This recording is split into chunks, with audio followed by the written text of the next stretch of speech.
ముందుగా హెడ్లైన్స్. సాధ్యం కాని హామీలతో చంద్రబాబు మరోసారి ప్రజలను మోసం చేస్తున్నారు. ఎన్నికల ప్రచార సభలో సీఎం జగన్. బీజేపీ అధికారంలోకి వస్తే పేదల బ్రతుకు అంధకారమే. కాంగ్రెస్ మాజీ కేంద్ర మంత్రి శశి థరూర్.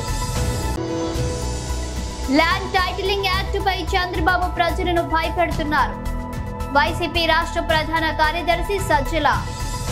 సాధ్యం కాని హామీలతో టీడీపీ అధినేత చంద్రబాబు మేనిఫెస్టో ఇచ్చారని 99% హామీలు అమలు చేసి మేనిఫెస్టోకు ఒక విశ్వసనీయత తీసుకొచ్చామని ముఖ్యమంత్రి వైఎస్ జగన్మోహన్ రెడ్డి అన్నారు. ఎన్నికల ప్రచార కార్యక్రమంలో భాగంగా మంగళగిరిలో నిర్వహించిన సభలో సీఎం జగన్ మాట్లాడుతూ చంద్రబాబు కోటు వేస్తే పథకాలన్నీ ముగింపేనని, మన అధికారంలోకి వస్తే పథకాలన్నీ కొనసాగుతాయన్నారు. లంచాలు లేకుండా, వివక్ష లేకుండా ప్రతి ఒక్కరికి డీబీటీ ద్వారా నిధులు అందిస్తున్నామన్నారు.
దేవుడి దయతో ఈరోజు వాతావరణం కూడా కాస్త చల్లగా ఉంది. మీ చిక్కటి చిరునవ్వుల మధ్య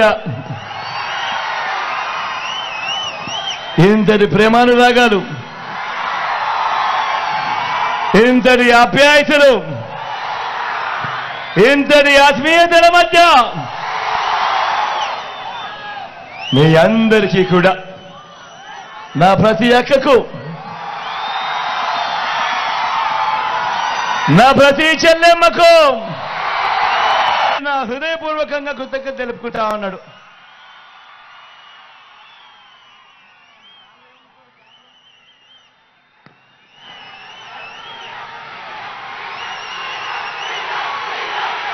కేంద్రంలో మళ్లీ బీజేపీ ప్రభుత్వం అధికారంలోకి వస్తే అన్ని వర్గాల ప్రజలకు ఇబ్బందులు తప్పవని కేంద్ర మాజీ మంత్రి శశి థరూర్ అన్నారు.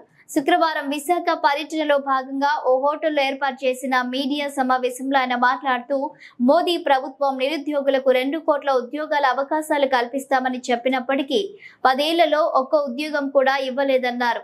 నోట్ల రద్దు కారణంగా అధిక సంఖ్యలో ప్రజానికం నానా అవస్థలు పడ్డారన్నారు. సీఎం జగన్ రాష్ట్ర ప్రయోజనాల కంటే తన సొంత ప్రయోజనాల కోసమే ప్రధాని మోదీకి దాసోహం అయిపోయారని, వైసీపీ పాలనలో ఏపీలో ఎక్కడ అభివృద్ధి కనిపించలేదన్నారు.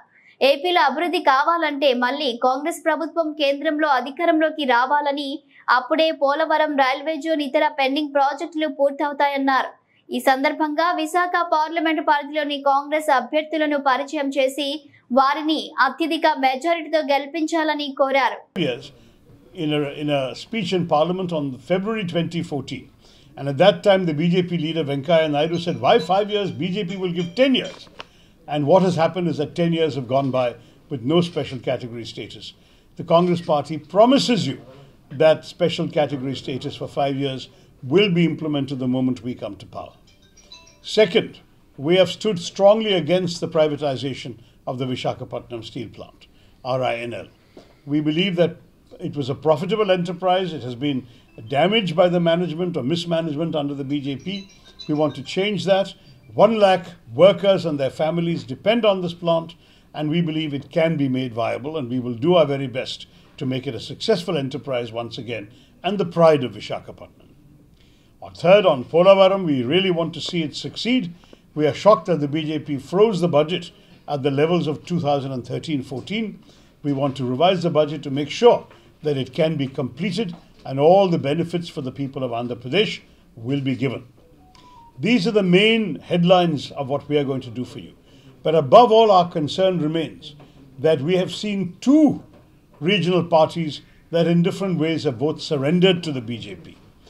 The YSRCP has unfortunately behaved in a very surprising way by saying they're not an ally of the BJP, but they are nonetheless supporting the BJP in Parliament on every key issue and every key vote.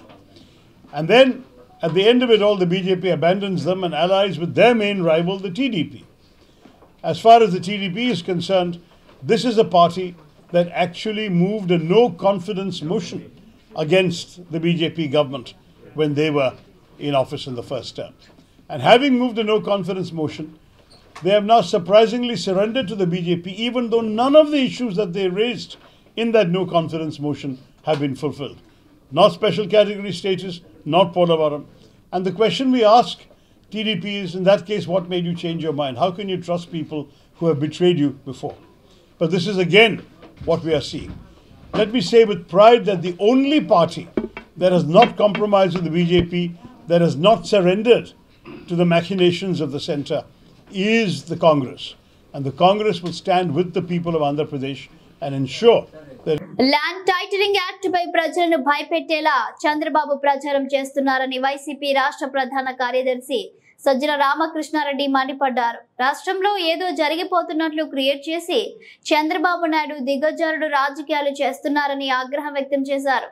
శుక్రవారం Tadepalli party కార్యాలయంలో ఆయన మీడియాతో మాట్లాడుతూ ఈ చట్టంపై ప్రజలను భయపెట్టేలా చంద్రబాబు ప్రచారం చేస్తున్నారని, భయభ్రాంతులు సృష్టించి దాని ద్వారా లబ్ధి పొందాలని చంద్రబాబు కుట్రలు చేస్తున్నారని, ప్రజలంతా వాస్తవాలు తెలుసుకోవాలని కోరారు. ప్రజల జీవితాలతో ఎందుకు ఆడుకోవాలనుకుంటున్నారు? ప్రజల జీవితాలతో, రాష్ట్ర ప్రజల జీవితాలతో ఏమాత్రం ఎంతో కొంత ఆస్తి ఉన్నా, స్థిరాస్తి ఉంటే వాళ్ళను భయపెట్టి భయభ్రాంతులను చేసి వాళ్ళు అనుకున్న రకంగా ఏదో సాధించాలనే దాంతో ఆ దుగ్ధతో ఇలా చేసినారని ఇక్కడ అర్థమవుతుంది. మీకే గమనిస్తున్నారు, తోడేళ్ళు పైనంతా, కిందేమో కూటమి అధికారంలోకి రాగానే ల్యాండ్ టైటిలింగ్ యాక్ట్ చట్టం రద్దు, కింద చంద్రబాబు ఫోటో. వీళ్లకు సిగ్గు శరము ఉంటే, వీళ్ళు నిజంగా ఇది ఒక రాజకీయ పార్టీ అయితే ఇదే పద్ధతి ప్రజల్లోకి వెళ్ళడం. ల్యాండ్ టైటిలింగ్ యాక్ట్ అనేది ఏదైతే ఇప్పుడు వీళ్ళు అన్నట్టు నిజంగా రద్దు చేసేదైతే, ఈ ల్యాండ్ టైటిలింగ్ యాక్ట్ బిల్లు పెడుతున్నప్పుడు ఎందుకు దాన్ని తెలుగుదేశం పార్టీ సపోర్ట్ చేసింది? At the cost of repetition మళ్ళీ నేను కొద్దిగా చూడండి, మీకు చూపాలి. ఎందుకంటే ఇది చూడగానే ఖచ్చితంగా ఫోన్లు వస్తున్నాయి, ఏమో జరిగిపోతుంది, ఏమో జరిగిపోతుంది, ఏమో జరిగిపోతుంది. దీనికి శిక్ష వేయాలని కూడా ప్రజలు ఆలోచించాలి. ఇంతటి అబద్ధాలు, ఇంతటి పైశాచికత్వంతో అడ్డగోలుగా అబద్ధాలు, విష ప్రచారం, భయాందోళనకు గురి చేసి భయభ్రాంతులను చేసే దానికి దిగజారితే, అది కూడా మళ్ళీ ఒక అడ్వర్టైజ్మెంట్ అని రాసుకోవడం కూడా లేదు. ఇది నైతికంగా ఇంకో రకంగా అంత, అది చాలా పెద్ద మాట. వీ కాంట్ ఎక్స్పెక్ట్ ఇలాంటి దిగజారుడు బురదగుంటలో లేదా సెప్టిక్ ట్యాంక్లో పడి దొర్లుకునే చంద్రబాబు నాయుడు కానీ ఆ ముఠా కానీ వాళ్ళకి అంత అదేదో పెద్ద ఉదాత్తమైన మాటలో హితవు చెప్పడం అనేది పనికొచ్చేది కాదని దీనిని చూస్తే అర్థమవుతుంది. ఎందుకంటే వాడి ఆలోచనలే పిశాచాలకు వచ్చేటివి, ఆలోచనలే సెప్టిక్ ట్యాంక్లో బతికే జీవులకు వచ్చేవి. సివిలైజ్డ్ దీంట్లో ఉండేవైతే ఎవడన్నా ఇట్లా ఇస్తాడండి? మళ్ళీ ఇచ్చిన దాంట్లో మేము ఇచ్చామని చెప్పుకునే ఇది కూడా లేదు. ఎందుకంటే ప్రజలను మిస్లీడ్ చేయడమే, ప్రజలను మిస్లీడ్ చేసి భయభ్రాంతులను చేసి మళ్ళీ అది మేము చేసామనే సంబంధం, మాకు సంబంధం ఉందని చెప్పుకునేపాటి ధైర్యం కూడా లేకుండా వాళ్ళు అనుకునే ప్రచారం కిందికి వెళ్ళాలి, చాప్ కింద నిర్మాది జనం భయపడాలి. భయపడి జగన్మోహన్ రెడ్డి గారికి వేయొద్దు, చంద్రబాబు నాయుడు మళ్ళీ తెచ్చుకోవాలి. మరి అలాంటప్పుడు ఈ బిల్లు పెడుతున్నప్పుడు 2019 జూలై ఒకసారి పెట్టు. పెందుర్తి నియోజకవర్గంలో వైసీపీ ఎమ్మెల్యే అభ్యర్థి ఆదిప్రాజు తన ఎన్నికల ప్రచారాన్ని ముమ్మరం చేశారు. నియోజకవర్గ పరిధిలోని చీమలాపల్లి, చింతల అగ్రహారం, లక్ష్మీపురంలో ఎన్నికల ప్రచారంలో భాగంగా బైక్ ర్యాలీ ప్రజలను, మహిళలను విశేషంగా ఆకట్టుకుంది. ఎన్నికలు సమీపిస్తున్న తరుణంలో ప్రత్యర్థులకి ముచ్చెమటలు పట్టిస్తున్నారు. ఈ సందర్భంగా ఆయన మాట్లాడుతూ చంద్రబాబు అధికారంలో ఉండగా ఒక్క పథకం కూడా పేదల కోసం అమలు చేశారంటూ ప్రశ్నించారు. ఇప్పుడు ఎన్నికల వేళ మోసపూరిత హామీలతో మీ ముందుకు వస్తున్నారని, వారిని నమ్మొద్దని ప్రజలను కోరారు. 2 ఓట్లు ఫ్యాన్ గుర్తుపై వేసి అఖండ విజయం అందించాలని కోరారు. ఈ కార్యక్రమంలో కార్పొరేటర్ మొమ్మన దేముడు, మానాలత జాబ్దాస్, చిప్పల చందు, స్థానిక నేతలు పాల్గొన్నారు. పుట్టుకలు కూడా ఆయన ఇచ్చారు. విద్యా దీవెన, విద్యా కానుక, సంపూర్ణ పోషణ, గోరుముద్ద అంటే అనేకమైనటువంటి కార్యక్రమాలు. ఇదే మీకు ఉదాహరణ. చంద్రబాబు నాయుడు చెప్పినవి ఏం చేశారంటే ఏదీ లేదని మీరే చెప్పారు. జగన్మోహన్ రెడ్డి గారు చెప్పినవన్నీ చేశారంటే అంతకన్నా ఎక్కువ చేసిన కూడా మీరందరూ చెప్తున్నారు. ఇదే తేడా. చంద్రబాబు నాయుడు హామీలు ఇవ్వడం తప్ప ఒక్కటి కూడా నెరవేర్చే పరిస్థితి ఉండదు. కానీ జగన్మోహన్ రెడ్డి గారు ఇచ్చిన ప్రతి హామీ కూడా నెరవేరుస్తుంటారు. ఇదే మనం దృష్టిలో పెట్టుకోవాలి. మళ్ళీ ఈ రోజు వస్తున్నారు కొత్త హామీలతో. గతంలో 3 సిలిండర్లు అన్నాడు, కనీసం గ్యాస్ పైప్ అయినా ఇచ్చాడమ్మా. ఈ రోజు వచ్చి మళ్ళీ 3 సిలిండర్లు ఇస్తానంటున్నాడు. నమ్ముతావా మనం? గతంలో 2000 రూపాయలు నిరుద్యోగ వృత్తి ఇచ్చాడా? ఇప్పుడు మళ్ళీ 3000 రూపాయలు ఇస్తున్నాడు. నమ్ముతావా? పెన్షన్లు అమ్మా, పెన్షన్లు మీరు అందరూ పంచదారుల దగ్గర లైన్లో కట్టి తెచ్చుకునేవాళ్ళు. ఈ రోజు ఎక్కడ ఇస్తున్నారు? ఇంటి దగ్గరికే తెచ్చి పెన్షన్లు ఇచ్చేటువంటి కార్యక్రమం చేస్తున్నారు. మరి ఈ నెల పోయిన నెల ఎందుకమ్మా మీరు తీసుకోలేదు పెన్షన్లు? బ్యాంకుకి వెళ్ళి సచివాలయానికి వెళ్ళి ఎందుకు తీసుకున్నారు? ఎవరమ్మా బ్యాంక్కి వెళ్ళి సచివాలయానికి వెళ్ళి తీసుకున్నారు? ఎవరన్నా చేతులు ఎత్తండి. విన్నారా? దేనికో చూడండి, గబగబా చెప్పేస్తాను. ఇది ఈయన ఎవరమ్మా? ఈయన ఏ పార్టీ అమ్మా? ఏ పార్టీ చెప్పండి? టీడీపీనా? ఈయన ఏం చెప్తున్నాడు వినండి. లోకేష్ గారి దృష్టిలో తీసుకెళ్ళడం, వాళ్ళ ఎలక్షన్ కమిషన్కి ఇవ్వడం, ఇప్పుడు ఏదైతే ఉన్నదో ఈ రోజు నుంచి పెన్షన్స్ కానీ, నెక్స్ట్ మంత్ పెన్షన్స్ కానీ, వాలంటీర్ వ్యవస్థను ఎక్కడా కూడా ఇన్వాల్వ్ చేయకూడదని చాలా clear guide lines election commission ఇచ్చింది. మేము చంద్రబాబు నాయుడు గారికి లోకేష్ గారి దృష్టిలో తీసుకెళ్ళడం, వాళ్ళ ఎలక్షన్ కమిషన్కి ఇవ్వడం. ఈయనే ఎంత గొప్ప చెప్తున్నాడు చూడండి. నేనే చంద్రబాబు నాయుడు దృష్టికి, లోకేష్ దృష్టికి తీసుకెళ్లాను, ఎలక్షన్ కమిషన్ కంప్లైంట్ ఇచ్చాను, పెన్షన్లు వాలంటీర్లు ఇన్వాల్వ్ చేయకూడదని నేనే చేశాను, పెన్షన్ వాలంటీర్లు ఇవ్వకూడదని గొప్పగా చెప్తున్నాడు ఆయన. ఇదే పద్ధతి. ఇది ఈయన చూడండి, ఈయనేమంటున్నాడు చూడండి. ఇడిచ్చే 3000 లేకపోతే చచ్చిపోతారని అడుగుతున్నాడమ్మా. మరి ఏం సమాధానం చెప్తారు చెప్పండి? ఇక్కడ ఎంతమంది అన్న కొడుకులు చూడకపోయినా, పిల్లలు పట్టించుకోకపోయినా, జగన్మోహన్ రెడ్డి గారు ఎప్పుడెప్పుడు వాలంటీర్ 1వ తారీఖు వస్తుందా, వాలంటీర్ మన ఇంటికి వస్తాడా, ఇవి జగన్మోహన్ రెడ్డి గారు ఇచ్చి 3000 రూపాయలు ఇస్తారని ఎదురు చూసేవాళ్ళు ఎంతమంది లేరమ్మా?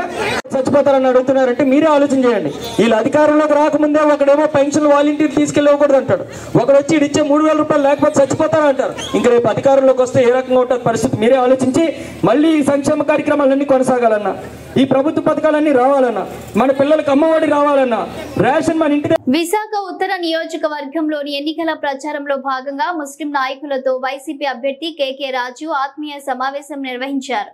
ఈ సందర్భంగా కేకే రాజు మాట్లాడుతూ ముఖ్యమంత్రి వైఎస్ జగన్మోహన్ రెడ్డి సహకారంతో ఈ నియోజకవర్గంలోని ముస్లింల సంక్షేమానికి వైసీపీ ప్రభుత్వం కట్టుబడి ఉందని, అదే విధంగా పలు అభివృద్ధి పనులు పూర్తి చేయడం జరిగిందని, మరింత అభివృద్ధి జరగాలంటే ఈ ఎన్నికల్లో వైఎస్ఆర్ కాంగ్రెస్ పార్టీ అత్యధిక మెజారిటీతో గెలిపించాలని, ప్రతి ఒక్కరూ ఫ్యాన్ గుర్తుపై ఓటు వేయాలని అభ్యర్థించారు. ఈ కార్యక్రమంలో 51వ ward corporator Reyyi Venkataramana, Amar Reddy, Prabhakar, Anil Kumar, AVN Raju తదితరులు పాల్గొన్నారు.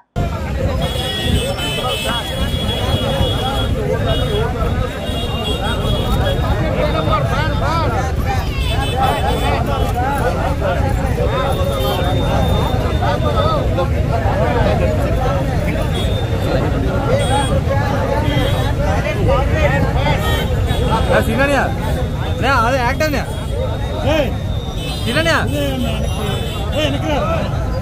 చిన్నది అన్నగానే చేస్తాడే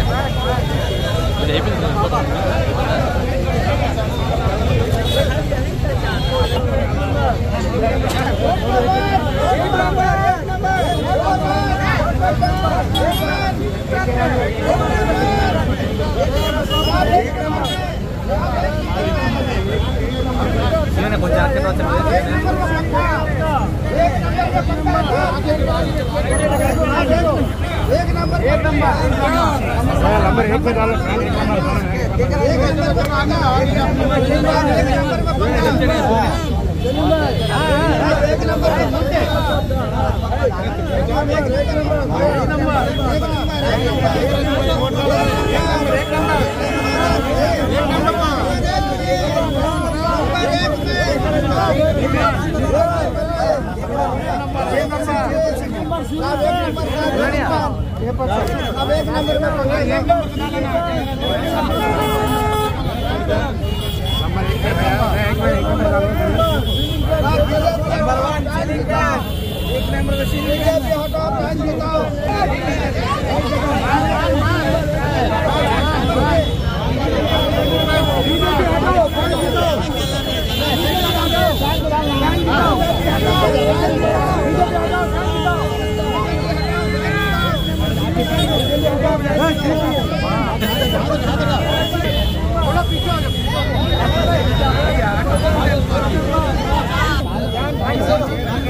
బులెటిన్ ముగించే ముందు హెడ్లైన్స్ మరోసారి.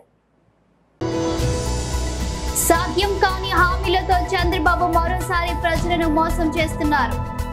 ఎన్నికల ప్రచార సభలో సీఎం జగన్. బీజేపీ అధికారంలోకి వస్తే పేదల బ్రతుకు అంధకారమే. కాంగ్రెస్ మాజీ కేంద్ర మంత్రి Shashi Tharoor. Land titling act పై చంద్రబాబు ప్రజలను భయపెడుతున్నారు. వైసీపీ రాష్ట్ర ప్రధాన కార్యదర్శి సజ్జల. ఇవి bulletin updates. Keep watching Victory News. Headlines.